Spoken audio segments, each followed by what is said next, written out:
Arsenal legend Henry stated in 2023, Havertz reminds him sometimes a little bit of Robin with the way he can hold the ball. Robin van Persie was very good with his left foot, the touch was always immaculate, and he tried to bring people along. Robin van Persie left Arsenal for rival club Man United and turned out to have a very successful career there. Now, Arsenal have sold a few players over the years to their rivals. Ashley Cole, Adebayor, Robin van Persie, Samir Nasri, to name a few. This time, they tried to get one back, as they signed Kai Havertz from their West London rivals Chelsea for $82 million. Finally hitting form in the 2024 season, scoring important goals for the Gunners in the run-up to the Premier League title. Against all odds, they may have actually found their man. However, there is one scary truth about Havertz nobody is noticing. Kai Havertz, born June the 11th, 1999, is a German professional footballer who plays as an attacking midfielder for the Germany national team and, after being forced out of his old club Chelsea after a terrible patch of form with poor finishing, has recently found himself playing as a striker and being a key player for one of the best teams in the world, Arsenal. For Havertz, it all began in the village of Mariadorf, just north of Aachen. My grandpa got me into football, said Havertz. After impressing local and national coaches alike, Havertz later joined the Leverkusen Academy in the summer of 2010. He graduated in 2016 and made his debut for the senior team that same year. Havertz went on to be Bayer Leverkusen's youngest ever debutant in the Bundesliga and their youngest ever goal scorer when he scored his first goal in 2017. He's also the youngest player to reach the milestones of 50 and 100 league appearances in the German top flight. Havertz was wonderful at Leverkusen. In his first season, he made 28 appearances across all competitions, scoring 4 goals and providing 5 assists. In the 2017-18 season, he helped Bayer Leverkusen secure a spot in Europe as they finished 5th in the league. He played 30 matches, scored 3 goals and provided 8 assists. The 2018-19 season was the peak of Havertz's career. He shocked the world during that season as, at the end of the season, he was named runner-up to Marco Reus for the German Footballer of the Year award, losing out by just 37 votes. During the season, he played 34 matches, scoring 17 goals and providing 3 assists. His brilliant form continued to the next season, where he played 30 league matches, scoring 12 goals and providing 6 assists. It was in these seasons that he showcased his flexibility, impressing in a more central attacking role. Havertz is an Alleskönner, as he is called in his homeland, meaning a player who can do everything. Havertz's versatility is his unique skill. He's arguably one of the more versatile players in the world, because he's simply a chameleon.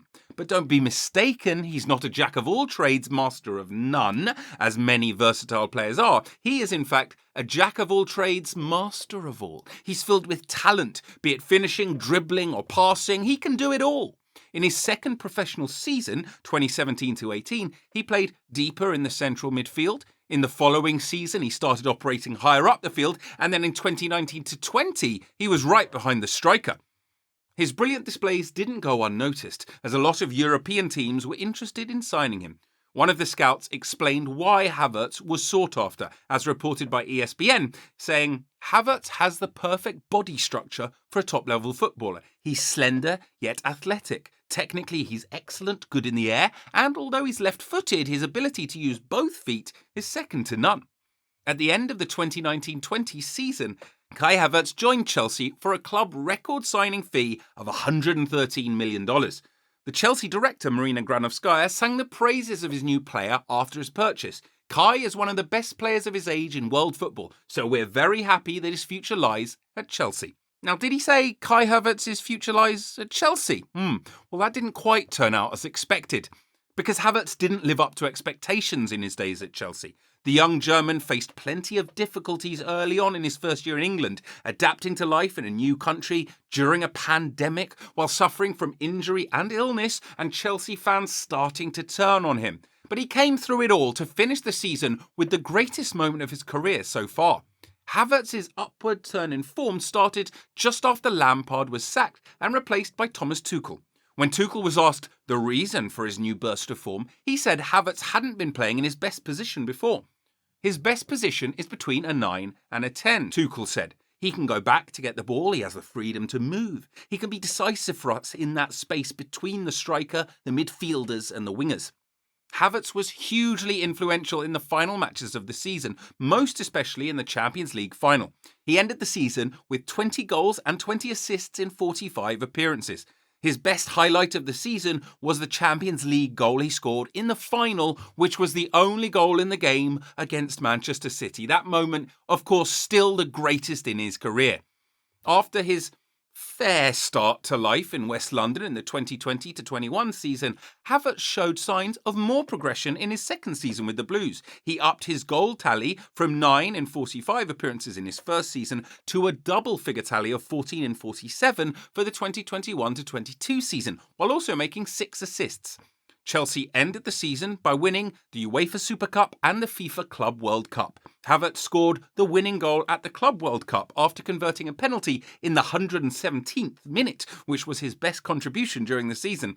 And Kai's season was respectable in 2022-23, but not as good. He played a total of 47 games, scoring 9 goals and giving just 1 assist. So at the end of the 2022-23 season, Havertz had spent a total of 3 years at Chelsea, during which he had, it's fair to say, struggled to find consistency following his $113 million arrival from Leverkusen.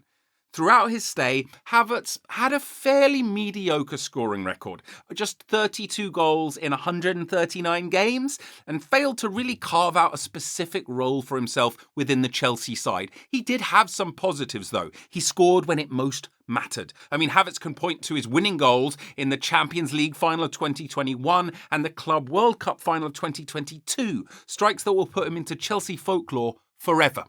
To be fair, Havertz's below-par performances at Chelsea weren't entirely his fault. The team as a whole weren't in their best form. The fact that Chelsea was coached by Frank Lampard, then Thomas Tuchel, then Graham Potter, then Lampard again, also highlights the dysfunction under which Havertz and other players were forced to operate during those few years at the club.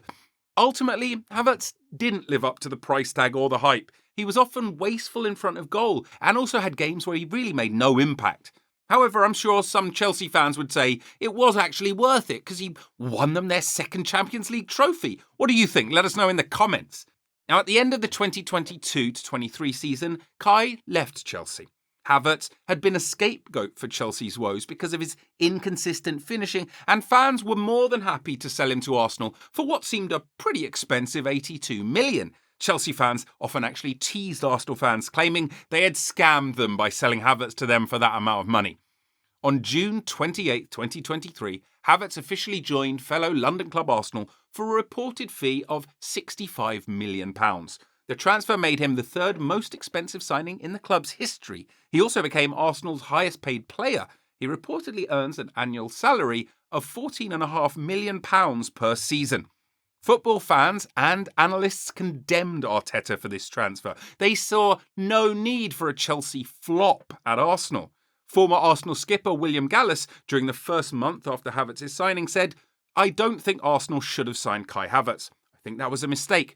If you spend £60 million on a striker, you expect them to score at least 15 goals in a season, and I don't think that will happen." Former Tottenham player Jamie O'Hara said, "What? Kai Havertz, he couldn't even hit a barn door on TalkSport Radio. He wasn't good enough for Chelsea, so they got rid of him." I think Havertz is going to be one of the flops of the season, Gabby Agbonlahor, former Aston Villa captain, said. However, Mikel Arteta supported his decision and was always full of praise for his new signing. Kai is a player of top quality, he said. He has great versatility and is an intelligent player. He'll bring a huge amount of extra strength to our midfield and variety to our play.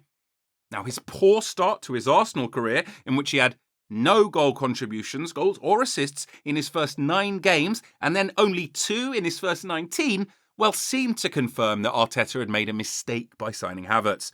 But all this miraculously changed in the middle of the season.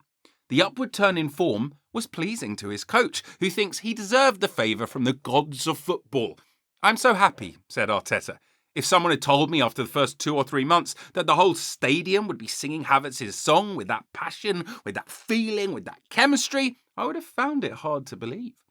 Havertz is now scoring for fun, including a brace scored against Chelsea and celebrating pretty provocatively in Arsenal's biggest win ever against the Blues in April of 2024. Havertz is the first player to score a brace against Chelsea in the Premier League, having previously played for them in the competition. although still not proven himself fully. It's surely a gigantic improvement for a player who was termed flop of the season in the early days of the current campaign. So do you think Havertz will have a successful career at Arsenal? And how close could he get to Robin van Persie's legacy if he keeps this up? Let us know what you think in the comments section, and we'll see you in the next video.